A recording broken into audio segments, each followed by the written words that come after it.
Chapter 3. I loved him anyway. There's a big difference between overthinking and being blinded by love. I used to uphold that knowledge, but now I'm not entirely sure. These past few days have felt like a roller coaster that only has hills. He's been the same throughout those days. He had a laugh that would make you laugh, even if you were upset. He had a smile that was brighter than the sun. He still had those incredibly funny jokes. He was lovely. Out of all this, something felt different. Maybe it's me being paranoid. It's the little things he does, like putting his phone face down, like he's hiding something he doesn't want me to see. I've never really noticed until now.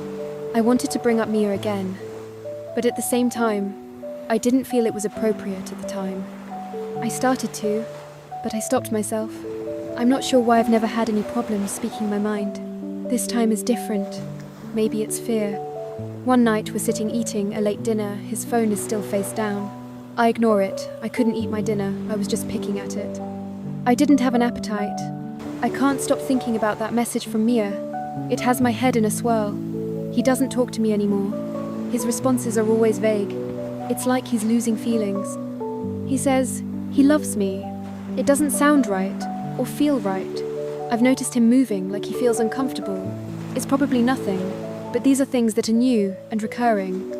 I don't want to read into things, but he's giving so many reasons to. Like last night we were playing a card game and someone called him and he went out on the balcony and was talking to someone, which I thought was weird. We share privacy. Maybe it's for work I've been paying attention to him more, not in a loving way, like a stalker way.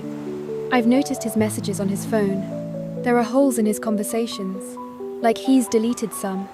My suspension is growing. I asked him about it, and he laughed it off. Another thing I thought was weird.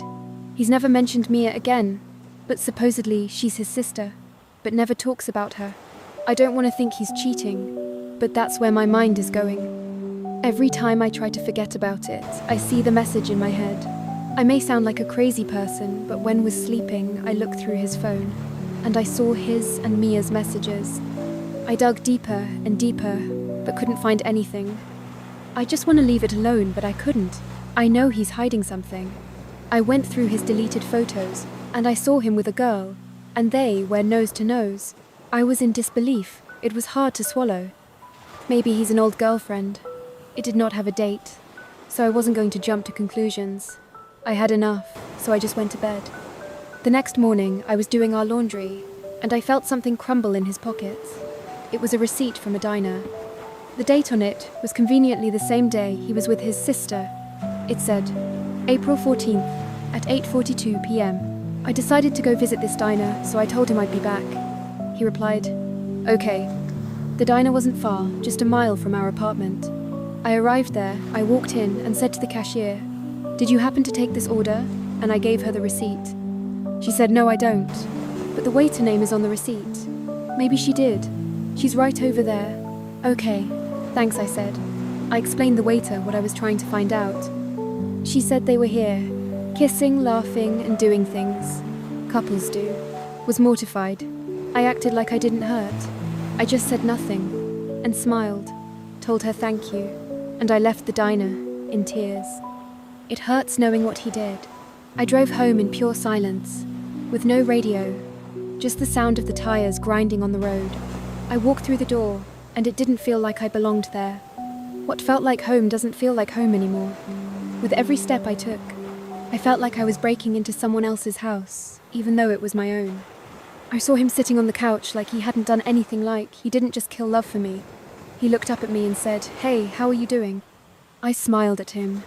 Not a happy smile. A smile that should indicate that I was not okay.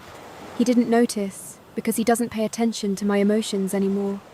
I looked at him, and he looked back, and I said we need to talk. He got closer to me, and okay, what's up? I was about to talk, then his phone dinged. The name on the screen? Mia. The silence was so defining, but in the moment, I heard everything I needed to hear.